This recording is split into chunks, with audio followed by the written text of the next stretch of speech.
We are in Unit 2, Lesson 9 today, and this is Chapter 8, Section 2 out of the textbook. We're going to be talking about adding and subtracting rational expressions.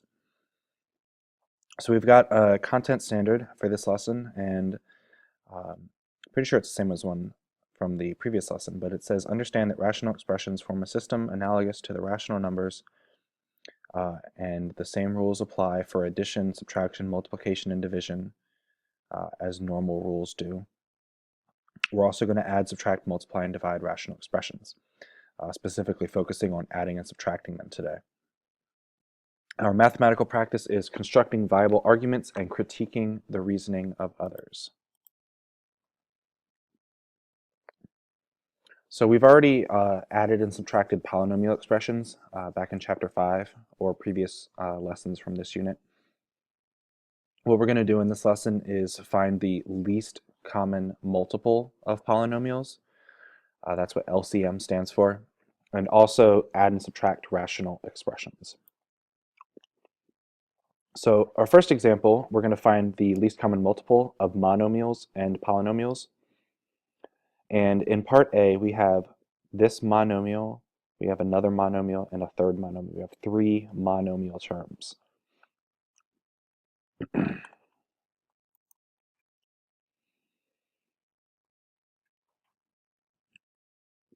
So in order to find the least common multiple, what you want to do is take each term and write out all the different factors that make up the term. So 15 is 3 times 5, and then we're writing out each of the variables. And we're doing that for each term.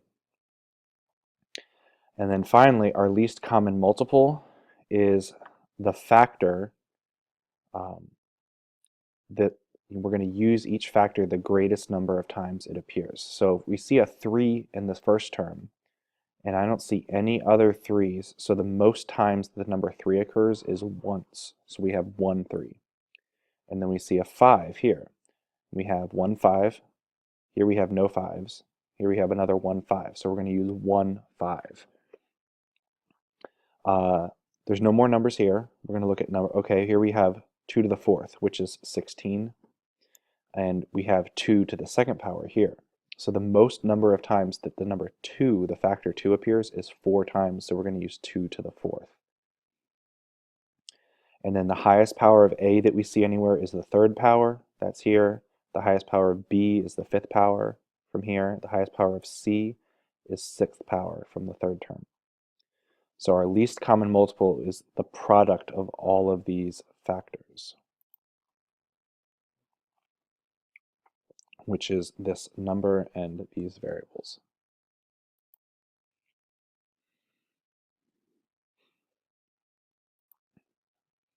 All right, part B, the least common multiple of this time we have some polynomials. We have x cubed minus x squared minus 2x and x squared minus 4x plus 4. So again, what we're going to do is break down our two polynomials into the factors that make up those polynomials. So our first expression factors into x times x plus 1 times x minus 2. Our second expression factors into x minus 2 squared. It is a perfect square trinomial. It's the form a minus b squared. So we look at our two polynomials. There's an x here. The term x by itself appears one time, so we have one of those. The term x plus 1 appears one time, so we have one of those. The term x minus 2, the most times it occurs is twice in the second polynomial, so we used 2 of them in our least common multiple.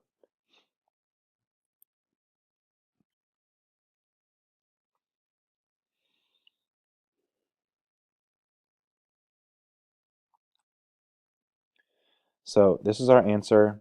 We could multiply that out. Sometimes you might be asked to multiply out all of these factors, but for this scenario you don't need to. You can just leave it written as each of the individual factors. All right, example 1, we got some check your progress problems. Pause the video, and when you have your answer, go on to the next slide. We're finding least common multiple of monomials this time. The answer for part A is choice C. And for part B, we're going to do some polynomials, finding the least common multiple. Pause the video when you have your answer, go on to the next screen. And our answer for part B is choice A. Okay, so our key concept for this lesson on adding and subtracting rational expressions. If you have an expression, you need to find the least common denominator of these expressions. So for example, if you had a over b and c over d, so all the numerators and different denominators, they're all different, and you're adding them. In order to get a common denominator, your common denominator would be whatever b times d is.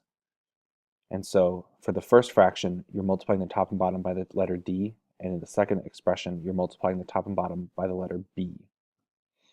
And when you combine those, notice the denominator stays the same, it's just bd, and we take the sum of the numerators, ad plus bc. And the same thing goes for subtraction. It's the same process, except you'll have a minus sign instead of an addition sign. So example 2, we have 5a squared over 6b plus 9 over 14a squared b squared.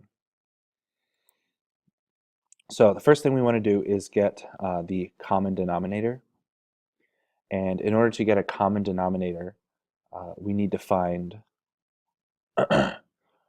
the stuff that's missing. For example, 14 is 2 times 7, and 6 is 2 times 3. Let me write that on the screen real quick. This number is 2 times 3. And this number is 2 times 7.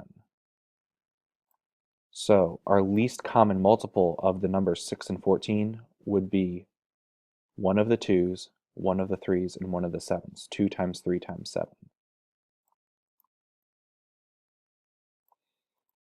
And 2 times 3 times 7, obviously, is 42, which is the number that they have here. And so the reason that we did the least common multiple in example 1 is because you need to find the least common multiple of these two expressions and use that to help yourself find the common denominator, which they've worked out over here for you already, is 42a squared b squared. And so since we have that as our common denominator, we need to think about what do we add in to this first denominator, 6b, so that what do we multiply by this to get 42a squared b squared? Well, we obviously have to do 6 times 7. We have to do b, and we need a second factor of b, and we need 2 factors of a. So whatever we add to the bottom here, whatever we're multiplying times the bottom, we need to do the same thing identically on the top. And similarly for the other fraction, we already have the a squared b squared from the original problem. We just need to do 14 times something to get 42. That something is the number 3, so we multiply by 3 on the top and bottom. So then we're going to simplify. Let me pull this up over here.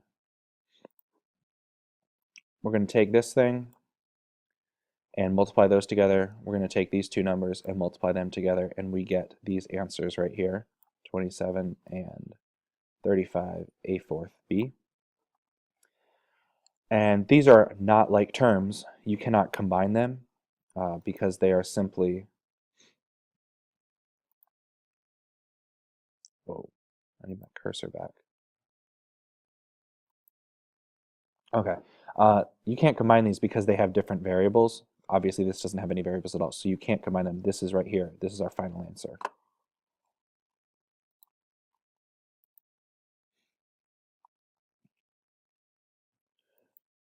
Okay, here's a check your progress problem. Pause the video, work through finding a common denominator and then simplifying the numerator, and when you have your answer, go on to the next screen.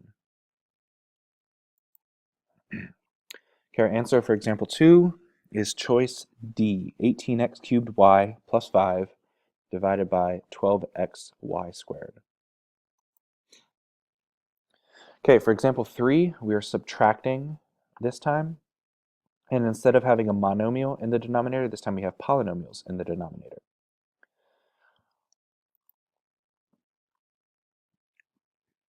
So what we're going to do with each fraction, we're going to simplify the denominators by factoring.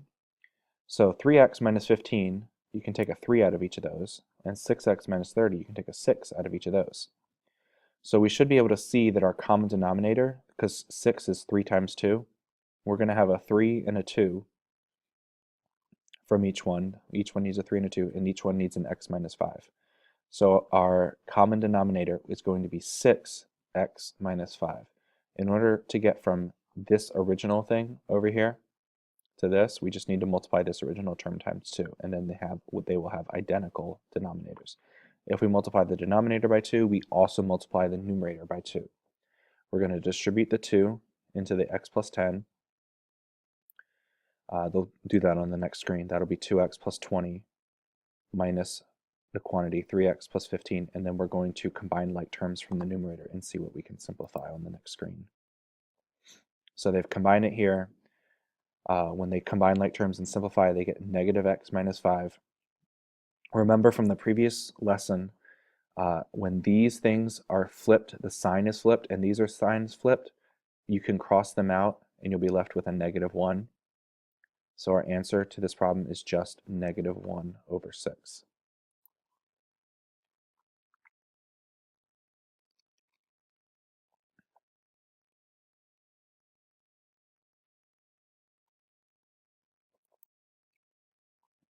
All right, check your progress problem for example 3.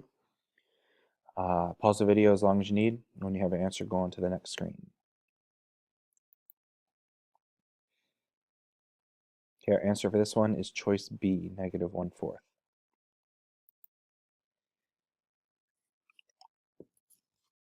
All right, example 4, we have a complex fraction, and they have different lowest common denominators.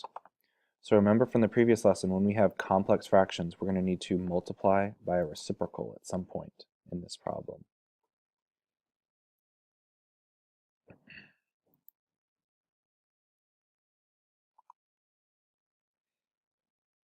So the first thing we did is we got a common denominator on the numerator part of this fraction, and we got a common denominator on the denominator part of the fraction. So our common denominator on the top would just be a times b. Our common denominator on the bottom is just b. We can rewrite the number 1 as b over b. Then we're going to simplify the numerator, we're going to simplify the denominator.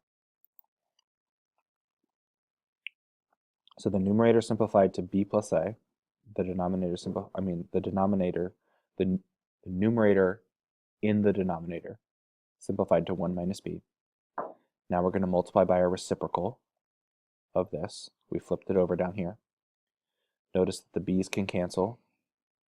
You're left with b plus a over a times 1 minus b, or you can distribute this a and get a times a minus b. And this right here will be our final answer.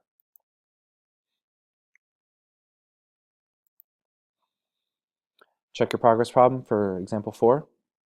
Pause the video when you have your answer, go on to the next screen.